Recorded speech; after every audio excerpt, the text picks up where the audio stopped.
Some of the components that you're going to have to be wrestling with as you take a steering shaft, a wheel shaft, out of a pedestal is a tapered drive pin. The thick part of the taper is the one with you can see these grooves in right here. They're ever so slight, but that's just the thicker end of the drive pin. So you always want it, when you find these grooves in the drive pin, which are in here in your sprocket, you want to drive the pin out this way, because the end without the grooves in it is actually a little slightly smaller in diameter. This is a tapered drive pin. The other thing that's interesting to look at, and I'm going to leave it on the table because you can see it better, is that when you put isolating washers between the sprocket and the aluminum pedestal, these are nylon isolating washers, and there's a key cut inside the sprocket. So as you drive the wheel shaft out of the pedestal, you have to align this keyway that we've cut in here with the key that's in the shaft underneath this, that's engaging the sprocket. The way we show you where this notch is by putting a notch in the OD of the washer. So if you take this pedestal and you spin this around, you want to spin it around until you can find the V right here in the sprocket. The V shows you where the keyway is inside underneath the sprocket, but you'll notice that there's another keyway out here for your wheel.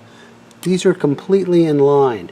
So this particular unit has 2 nylon washers in it. So they both have to be lined up. So we found one, so we've got to hold that in place while we find the other one. So I'm just going to put another screwdriver in there or get my leather man out, and we'll find both grooves and get them lined up. So there's one groove, and here's the other one.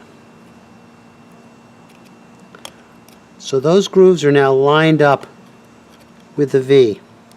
Very hard to see because this has got a little bit of grease on it. Okay, so now we're going to take the next step, and we're going to take the drive pin out. So you get a punch, you put it on the thinner end of the tapered drive pin, the end without the grooves in it, and you drive it out.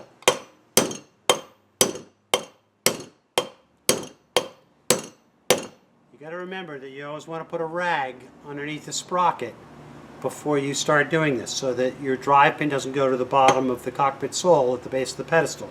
So with this rag stuffed in there, you can collect this drive pin back out again.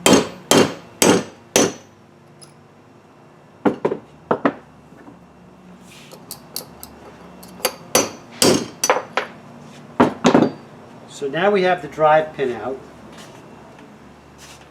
and I'm going to go back and I'm going to find my grooves in the washer, on the OD of the nylon washer, and line them up. And then I want to get a plastic headed hammer so that I can tap this in one direction while I'm putting pressure on this. Because this isn't a real pedestal, I'll dispense with the plastic headed hammer. I'm keeping my thumb right here to put pressure against the shaft, and I'm just tapping this just pretty gently. If you don't have a plastic headed hammer, a 2x4 resting right here, hitting the end, on the end grain, will give you some power. But you can start to see that this shaft is now coming out of the pedestal with the needle bearing. Okay? So I'm going to put a little bit more pressure on it. Whoop, there it goes. It's sliding right out. So you can see the key in the keyway. Okay, that's what you're trying to line up. The next thing that we need to do is to get the wheel brake out of the way. So we'll use this Phillips head fastener to get the wheel brake out of the way.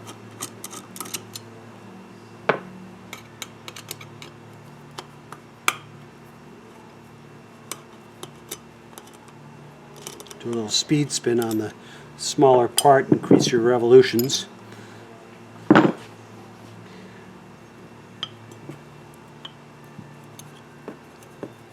So what I want to show you next is, let's get these brake legs out of here. And the way to get the brake legs out is with a screwdriver, and a longer one is better than this. But basically what I'm going to do is I'm going to wedge against the leg of the long leg of the cotter pin while I'm holding the brake knob. Okay, I'm wedging my screwdriver against it, and then I'm going to turn this brake knob to straighten the cotter pin out. When I get the cotter pin straight, then I can reach down in there with a pair of needle nose pliers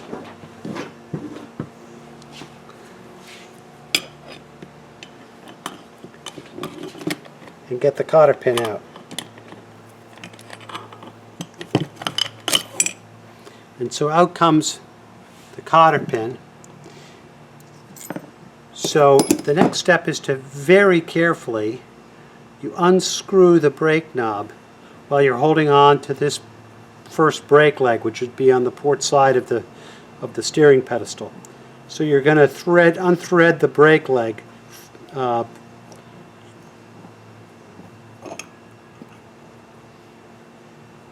and two things will happen. The brake leg will come off, and it will also release the sprocket and the washers. The next brake leg comes off very easily as you slide it right off the shaft. But the real key, if you look down inside here, you'll see that there's a washer on the shaft right there. And that is a washer that is specific to an Edson brake. It's a special thickness. So if you drop this, you've got to come back to us and get a special washer that is of the exact right thickness in order for your brake to engage. Okay? So again, a good reason to have a rag handy and stuffed inside your pedestal so that if you forget to hold on to this as you're pulling the brake shaft out, at least it'll drop down on top of a rag inside your pedestal, and you can see the effect if you look inside the bowl that I can now reach down and there's the washer trapped in the rag that I stuffed in there. So I can retrieve it easily. So the one thing that we haven't done yet is to pull the forward bearing out. The shaft comes out, but typically the forward bearing doesn't always come with it. So you just reach in, I mean that's just a slip fit, so you just put your finger in there and out comes this bearing. Okay, and this one's covered with grease. I'm going to just clean it up a little bit, get some of the old dead grease off of it. And you can see that it's got little, it's dirty, and so brushing it with a little paint thinner can clean some of that stuff off. So if you take the old bearings out and you're going to put new bearings in, you're going to use Edson's rebuild kit, which is going to get you 2 new bearings, some super lube, 2 new keys,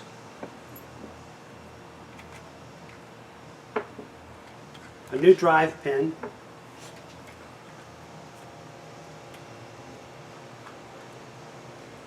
a split ring,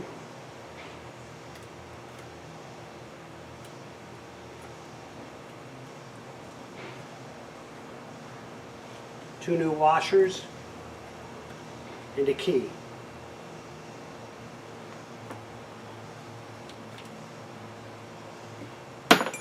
You're also going to get a washer, an O-ring, and another snap ring. So let's go through this. We're going to take one of these bearings and we're going to put it right into the forward bearing housing. Just slide it right in You can put a little bit of Teflon grease on it. You can squeeze some Teflon around those needles, get them lubed up, and then slide it in place. Okay? You can see that after this is all assembled, you're going to be able to put the Teflon grease right into this little bearing lubrication hole, and you squeeze some extra grease in there while you're spinning the wheel. It's very important that you spin the wheel when lubricating a needle bearing, because you don't want the grease just to go between the needles. You want to get the grease all the way around the needles. So it's very important that you keep the needle bearings rotating. So let's go through and rebuild this. We're going to take out the old keys. Typically they'll come out with a pair of pliers. We're going to take off the snap ring that holds this bearing in. You need a pair of snap ring pliers for that. The snap ring, so I'll show you here, and maybe the contrast on the table will help you see these two holes. Okay? And a set of snap ring pliers works just the opposite of a normal pair of pliers. As you close them, they open. As you squeeze the handles, the jaws open rather than close. And now we're going to get the other one out. The next item that comes off is the O-ring. So you slide that down the shaft. You get that off. The needle bearing comes off. So your old parts, you can save those if you want in the existing box that we send you the new kit in. You slide the new needle bearing on. The O-ring goes back on, and then you've got a new snap ring.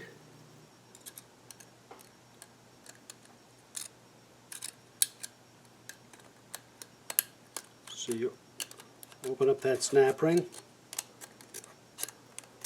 When it's snapped in place, you can feel it. You can move it around the shaft with your fingernail. So we've got to put a new key in here for the sprocket. So that gets laid right into the keyway. So we'll put the second snap ring in place.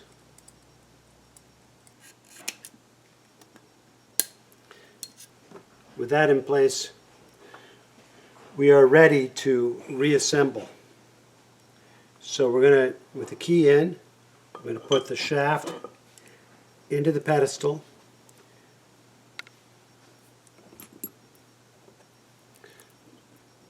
We're going to put the washers in place.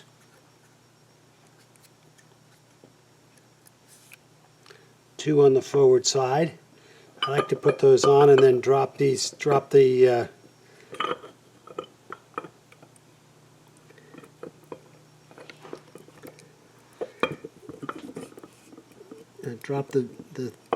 sprocket in, and then you can see that as I'm turning this, I'm lining up the grooves and the OD of the washers, which are hard to see in this situation, with the V, okay, and I've got them virtually, they're in, okay. There's one more washer though that isolates the forward end of the wheel shaft.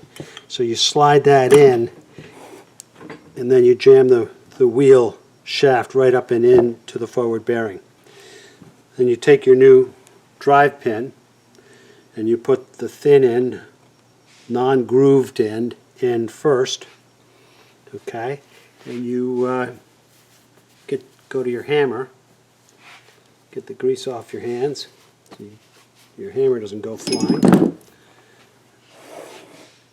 Hold the wheel shaft. Get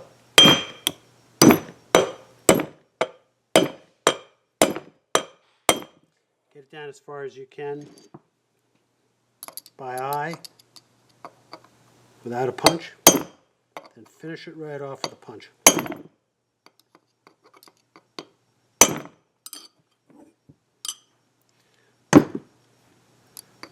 You want to get that flush. You use the larger punch for that purpose.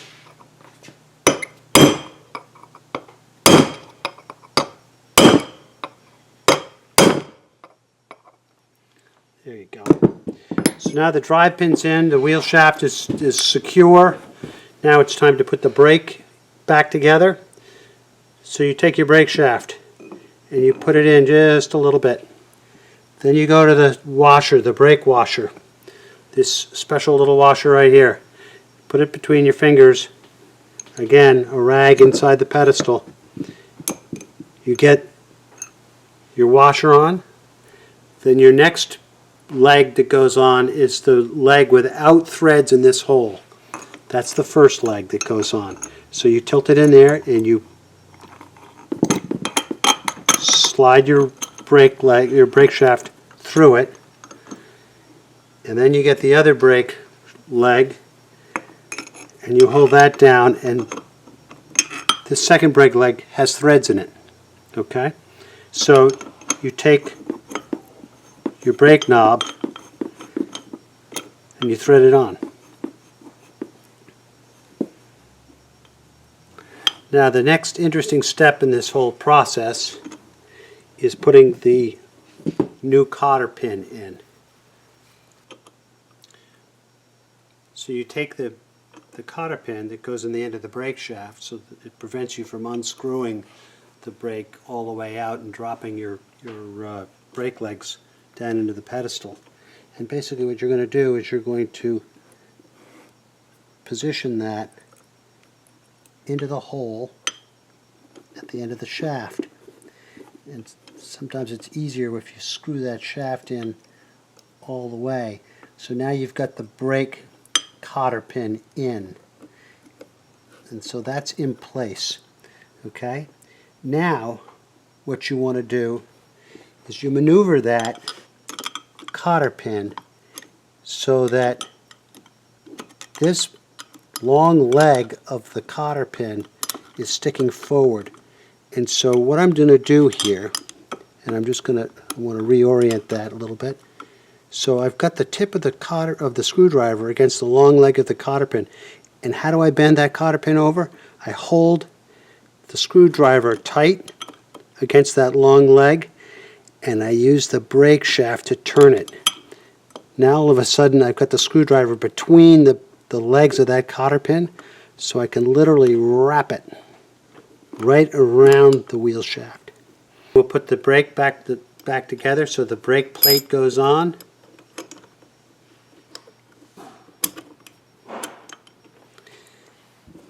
The fasteners that hold it down, 2/4 20 round heads.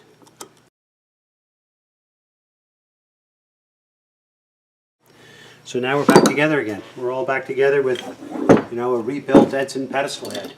New bearings, new keys, new snap rings, new O-ring, and all new bearings. And if you're in the process of doing that, I'd recommend that you do the wheel brake at the same time. It'll save you time and energy if you've got the whole thing apart. Do both jobs at once.